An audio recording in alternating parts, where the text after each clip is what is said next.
J'ai une vie passionnante d'étudiante, j'ai une vie passionnante de travail. Et moi, j'aime la vie. Je suis positive. Bon, c'est mon caractère. D'ailleurs, mon mari m'a encouragée à partir en me disant « Tu vas tout retrouver de ton adolescence, notre adolescence. » Parce que moi, mon mari, moi j'ai 80, on a 65 ans de mariage. On vit toujours, quoi.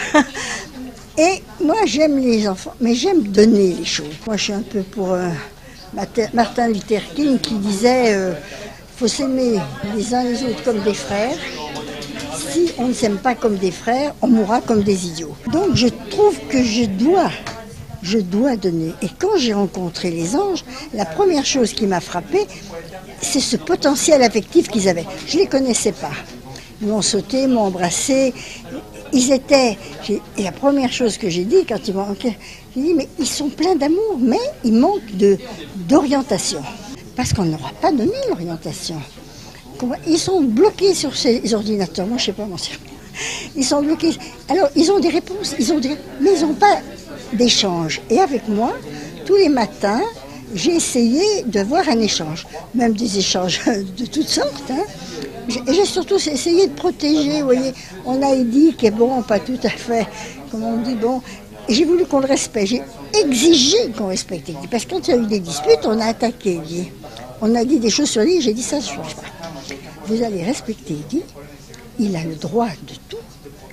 Et on l'aime. Et Eddie, c'est celui qu'on aime le plus. Parce que la télé-réalité, il ne faut pas faire que de la comédie, il faut que ça apporte quelque chose. Et moi, c'est ce que j'ai voulu faire. J'ai voulu leur apporter quelque chose. Avec mes doyennes, ça a été pareil. Ça a été très difficile parce que moi déjà les femmes, je ne m'entends pas toujours. Je suis plutôt indépendante. Puis quand on vit comme ça, moi je vis à la campagne, mon jardin, les fleurs, tout ça. J'ai des enfants, des petits-enfants, tout ça, mais ça a été difficile. Je dis que c'est des imbéciles. Il y a d'abord Nolo qui a une tête de chéri Bibi, il ferait mieux de se redresser. Il y a Ruquier, on dirait Popeye. Hein. Je ne vous parle pas de celui qui est chez Ardisson, on dirait un mouton noir. Pour faire un bon mot, il vendrait père et mère. Mais vous savez, moi je suis d'une époque où on avait des humoristes. Bien sûr, ils vont me dire que je suis ringarde. Pourquoi attaquer ces jeunes? Je l'ai déjà dit chez Ruquier, j'ai déjà dit. Une fois au MAG, on m'a invité. J'ai dit pourquoi attaquer? Ils essayent de prendre leur place. Et comme je vous dis, ils sont 6 millions, 7 millions.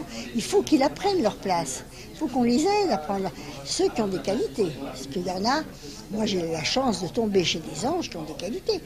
Des chanteuses extraordinaires, des chanteurs extraordinaires. Le petit Eddie, mais c'est une merveille, mais il faut qu'ils arrivent à sortir de la télé-réalité. Il faut qu'ils arrivent à en sortir de ces petites choses-là. Et il faut qu'on leur donne leur chance.